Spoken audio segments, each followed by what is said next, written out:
Hi friends, once again welcome back to SK tutorials. మనం ఈరోజు elimination method మీద ఎక్కువగా నోట్స్ గ్యాదర్ చేయడానికి ట్రై చేద్దాం. ఇది ఎగ్జామ్లో చూస్ ద కరెక్ట్ ఆన్సర్కి బాగా యూజ్ అవుద్ది. అంటే ఏ ఎగ్జామ్ అయినా కానివ్వండి, కాంపిటేటివ్ ఎగ్జామ్స్కి సంబంధించి గ్రూప్స్ అయినా కానివ్వండి, లేకపోతే రైల్వే ఎగ్జామ్స్ అయినా, బ్యాంక్ ఎగ్జామ్స్ అయినా, మనం తక్కువ చదివి ఎక్కువగా స్కోర్ చేయడం ఎలా అనేది ఈ ఎలిమినేషన్ మెథడ్లో మనం కరెక్ట్గా ఆన్సర్ తెలుసుకోవచ్చు. అది ఎలానో మనం ఈ చిన్న వీడియోతో చెప్పుకోవడానికి ట్రై చేద్దాం. ఫర్ ఎగ్జాంపుల్, ఒక క్వశ్చన్ మనం తీసుకున్నట్టయితే, who is the CM of Jharkhand state? ఇది ఏదో ఒక కాంపిటేటివ్ ఎగ్జామ్లో అడిగితే దాన్ని ఎలా ఆన్సర్ చేయాలి అనేది చూద్దాం. మనకు జార్ఖండ్ స్టేట్ సీఎం ఎవరో తెలియదు. చాలామంది ఏం చేస్తారని అంటే, ఫస్ట్ టైం ఎగ్జామ్ రాసే వాళ్ళు ముఖ్యంగా ఇలాంటి తప్పులు చేస్తారు. Who is the CM of Jharkhand state అని అంటే, మనకు జార్ఖండ్ స్టేట్ సీఎం ఎవరో తెలియదు కాబట్టి దాన్ని వదిలేసేసి లాస్ట్ వరకు దాన్ని ఆన్సర్ చేయరు. లాస్ట్కి ఏదో ఒక ఆప్షన్ నింపాలి కాబట్టి బబుల్ చేయడానికి ఇష్టం వచ్చినట్టు నింపేస్తారు. కాకపోతే దాంట్లో నుంచి మనం పర్సంటేజ్ అనేది, స్కోప్ ఆఫ్ పర్సంటేజ్ అనేది కూడా పెంచుకోవచ్చు. ఫర్ ఎగ్జాంపుల్, ఇందులో జార్ఖండ్ స్టేట్ సీఎం ఎవరు అని అడిగారు క్వశ్చన్. దీంట్లో ఫస్ట్ ఆప్షన్ జయలలిత ఉంది. జయలలిత ఎవరు? ఇది మనందరికీ తెలుసు, ఈమె Tamil Nadu CM. Next Kejriwal second option ఉంది. ఇతను ఎవరు? ఢిల్లీకి సీఎం. ఇంకా మనకు తెలియని కొత్తగా అనిపించే పదాలు దాదాపు చాలా మందికి ఏమేం పదాలు కొత్తగా అనిపిస్తున్నాయి? రఘుబర్ దాస్ అండ్ లాల్ తన్హౌలా ఇందులో కొత్తగా అనిపిస్తున్నాయి. అంటే ఆప్షన్ ఏదై ఉండే ఛాన్స్ ఉంటుంది? జయలలిత తమిళనాడుకు సీఎం, కేజ్రీవాల్ ఢిల్లీకి సీఎం. కాబట్టి వీళ్ళిద్దరూ జార్ఖండ్ స్టేట్కి సీఎం కాదు. అంటే ఆప్షన్ ఏదో ఒకటి అయి ఉండడానికి ఛాన్స్ ఉంది. రఘుబర్ దాస్ అన్నా కావచ్చు, లేకపోతే లాల్ తన్హౌలా అన్నా కావచ్చు. అంటే మనం 100%లో ప్రతి క్వశ్చన్కి 25% స్కోప్ ఉంది చూస్ ద కరెక్ట్ ఆన్సర్లో. అంటే 25 మనం ఏకి బీకి ఎలిమినేట్ చేసేసాం. అంటే 50-50 స్కోప్ దాకా మనం ట్రై చేయగలుగుతున్నాం. అంటే ఆన్సర్ తెలియని పక్షంలో ఏదో ఒక ఆప్షన్ పెట్టుకోవడానికి ఛాన్స్ ఉన్నప్పుడు, నెగిటివ్ మార్కింగ్ లేనప్పుడు ఐదర్ సి అన్న ఆన్సర్ అవుతుంది, లేకపోతే డి అన్న ఆన్సర్ అవుతుంది. అంటే మనం స్కోప్ను 50% దాకా పెంచుకోగలిగినాం. అంటే ఆన్సర్ను కూడా మనం ఆన్సర్ రాకపోయినా కూడా ఆప్షన్ని క్లియర్గా అర్థం చేసుకొని చదివి ఒక్కొక్క దాన్ని ఎలిమినేట్ చేసుకుంటూ వెళ్ళొచ్చు. దీన్నే ఎలిమినేషన్ మెథడ్ అని అంటారు. ఇప్పుడు ఇందులో మనం స్కోప్ను 50%కు పెంచుకోగలిగాం. అంటే సి అన్న డి అన్న ఆన్సర్ పెడితే మనకు 50% దాకా ఒక 1 మార్క్ వచ్చే ఛాన్స్ ఉంది. ఓకే, ఫర్ ఎగ్జాంపుల్ ఇదే క్వశ్చన్ను ఇలా అడిగారు అని అనుకోండి, who is the CM of Jharkhand state? Jharkhand రాష్ట్ర ముఖ్యమంత్రి ఎవరు? ఇక్కడ మనం జయలలిత ఏ ఉంది, తమిళనాడు, ఇంత ముందే చెప్పుకున్నాం. బి కేజ్రీవాల్ ఉంది, ఇతను ఢిల్లీ. ఇక్కడ రఘుబర్ దాస్ ఉంది, ఇతను తెలియదు. ఇక్కడ చంద్రబాబు నాయుడు ఉంది, ఇతను తెలుసు. చంద్రబాబు నాయుడు ఏ స్టేట్కి సీఎం? మన ఏపీ స్టేట్కి సీఎం. అంటే ఏమర్థం అవుతుంది? వీళ్ళు ముగ్గురు జార్ఖండ్ స్టేట్కి సీఎం కాదని మనకి డైరెక్ట్గా తెలిసిపోతుంది. ఇండైరెక్ట్గా ఇక చెప్పుకోవచ్చు ఎవరు అనేది, రఘుబర్ దాస్ అనేది జార్ఖండ్ రాష్ట్ర సీఎం అని చెప్పుకోవచ్చు. ఇందులో మనం ఇంతకుముందు ఫస్ట్ ఎక్స్ప్లెయిన్ చేసుకున్న దాంట్లో ఈ లాల్ తన్హౌలా ఎవరని అంటే మిజోరాంకి సీఎం.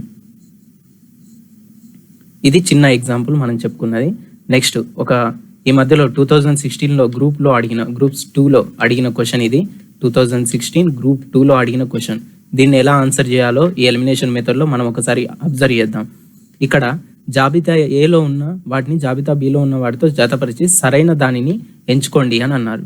అంటే మ్యాచ్ ద ఫాలోయింగ్. ఇది ఇందులో ఆప్షన్స్ ఇచ్చారు. ఏ మ్యాచ్ బాక్స్ బిలో మళ్ళీ ఇంకొక ఆప్షన్ ఇచ్చారు, జాబితా ఏ, జాబితా బి. ఇందులో మళ్ళీ కింద సబ్ ఆప్షన్స్ ఇచ్చారు. ఏ ఆన్సర్ ఇది, బి ఆన్సర్ ఇది, సి ఆన్సర్ ఇది, డి ఆన్సర్ ఇది అని ఒక్కొక్క దానికి ఇండివిజువల్గా 1, 2, 3, 4 అని ఇచ్చారు. ఈ ఆప్షన్స్ అన్ని చదివినట్టయితే, నేను ఆల్రెడీ మీకు శాతవాహనుల మీద స్టార్టింగ్లో ఒక కవర్ స్టోరీ చెప్పాను. శాతవాహనుల మీద దాంట్లో వాళ్ళ శిల్పకళ గురించి కూడా ఎక్స్ప్లెయిన్ చేశాను. అమరావతి అనేది వాళ్ళ క్యాపిటల్ సిటీ అని కూడా చెప్పాను. శాతవాహనుల యొక్క శిల్పకళకు అమరావతి శిల్పకళ అని కూడా పేరుందని చెప్పాను. శాతవాహనులు బౌద్ధ మతాన్ని కూడా ఆచరించారు, బాగా అభివృద్ధి చేశారని చెప్పాను. అంతేకాకుండా డైరెక్ట్గా నేను ఆ క్లాస్లో కూడా అమరావతి బౌద్ధ స్తూపం అనేది శాతవాహనులకు సంబంధించిందని చెప్పాను. ఇంతవరకు నేను విష్ణుకుండుల మీద మీకు ఏ టాపిక్ చెప్పలేదు, ఇష్వాకుల మీద కూడా ఏ టాపిక్ చెప్పలేదు, చాళుక్యుల మీద కూడా ఏ టాపిక్ చెప్పలేదు. కానీ చెప్పింది ఏంటి? శాతవాహనులలో ఇచ్చిన ఆప్షన్ ఏంటి? అమరావతి బౌద్ధ స్తూపం అనేది నేను చెప్పిన క్లాసును బట్టి మీకు శాతవాహనులతోటి లింకప్ అయి ఉందని డైరెక్ట్గా తెలిసిపోతుంది. ఇప్పుడు ఏ అనేది 4 ఆన్సర్ డైరెక్ట్గా తెలిసిపోతుంది. ఆప్షన్స్లో చూడండి ఏ ఆన్సర్ అనేది 4కి ఎక్కడెక్కడ మ్యాచ్ అవుతుందని. ఇక్కడ ఏ ఆన్సర్ 3తో మ్యాచ్ అవుతుంది. అంటే ఇది మొత్తానికే ఆ ఆన్సర్ కాదు అని అర్థం. ఇక్కడ చూడండి ఏ ఆన్సర్ అనేది 2 అని ఇచ్చాడు. కానీ యాక్చువల్గా ఏ ఆన్సర్ ఏంటి మనకు డైరెక్ట్గా తెలుసు 100% అనేది. అంటే ఇది కూడా కాదు, ఏ ఆన్సర్ 2 ఇచ్చాడు. ఇక్కడ చూడండి ఏ ఆన్సర్ 1 ఉంది, కాదు. ఏ ఆన్సర్ 4 ఉన్న ఒకే ఒక్క ఆప్షన్ ఏంటి 2. అంటే మనం ఇది ఒక్క ఆన్సర్ తెలుసుకొని కూడా డైరెక్ట్గా ఆన్సర్ మ్యాచ్ ద ఫాలోయింగ్ చెప్పగలుగుతున్నాం. ఇక్కడ 50-50గా లేదు, డైరెక్ట్గా మనం 100% ఇదే ఆన్సర్ అని చెప్పేయగలుగుతున్నాం. ఇదే ఎలిమినేషన్ మెథడ్. ఇది 2016 గ్రూప్ 2లో హిస్టరీ పేపర్లో అడిగినటువంటి క్వశ్చన్. నెక్స్ట్ క్వశ్చన్కి వెళ్తే ఇలానే జాబితా 1 జాబితా 2కు సంబంధించి మ్యాచ్ ద ఫాలోయింగే ఇందులో ఇటు ఒకసారి ఆప్షన్స్ చదవండి. కాకతీయులు, హోయసలలు, యాదవులు, పాండ్యులు. ఇటు జాబితా బిలోది దేవగిరి, మధుర, వరంగల్, ద్వారసముద్రం. ఇక్కడ మనకు ఎవరికైనా దాదాపుగా 6th క్లాస్ చదివే స్టాండర్డ్ పిల్లానికి కూడా తెలుసు కాకతీయులు లింకప్ విత్ వరంగల్ జిల్లాకు కాకతీయులకు అవినాభావ సంబంధం ఉంది. కాకతీయుల క్యాపిటల్ సిటీ వరంగల్, ఇది అందరికీ తెలుసు. ఇక్కడ చూసినట్టయితే కాకతీయులు ఏ ఆన్సర్ 3 ఆప్షన్. ఎక్కడెక్కడ ఏ ఆన్సర్ 3 ఆప్షన్ ఉందో అదే ఆన్సర్ అవుతుంది. ఇక్కడ ఏ ఆన్సర్ 1 ఉంది అంటే ఇది కాదు, ఏ ఆన్సర్ 4 ఉంది అంటే ఇది కాదు, ఏ ఆన్సర్ 2 ఉంది అంటే ఇది కూడా కాదు. ఇక్కడ ఉన్న ఈ 4 ఆప్షన్స్లో ఏ ఆన్సర్ 3 ఉన్నది ఒక 4th ఆప్షన్ మాత్రమే.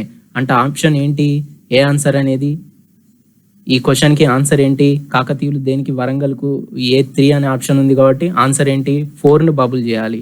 అంటే మనం ఈ ఎలిమినేషన్ మెథడ్ ద్వారా సగం చదివినా కూడా కొంత తెలిసినా కూడా దాదాపు ఎలిమినేట్ చేసుకుంటూ స్కోప్ను పెంచుకుంటూ పోవడం జరుగుతుంది. అలాగే అడగబడిన ఇంకో క్వశ్చన్ చూసినట్టయితే జాబితా ఏ ఇది, జాబితా బి ఇది. ఇందులో జలియన్ వాలా బాగ్ ట్రాజెడీ ఉంది, ఇండియన్ యూనివర్సిటీ యాక్ట్ ఉంది, ఫస్ట్ ఇండియన్ ఎడ్యుకేషన్ కమిషన్ ఉంది, ఇండియన్ స్టాచ్యురరీ కమిషన్ ఉంది, డబ్ల్యూడబ్ల్యూ హంటర్. ఇటు సైడ్ జాబితా బిలో కల్నల్ డయ్యర్ ఉన్నాడు, లార్డ్ కర్జన్ ఉన్నాడు, జాన్ సైమన్ ఉన్నాడు. ఇది కూడా మనల్ని 2016 గ్రూప్ 2లో అడిగిన క్వశ్చనే. 2016 గ్రూప్ 2లో అడిగిన క్వశ్చనే. ఇక్కడ చూడండి, మనకు స్కూల్ టైంలో ఉన్నప్పుడే జలియన్ వాలా బాగ్ ఉదంతం అని హిందీలో మనకు లెసన్ ఉంది.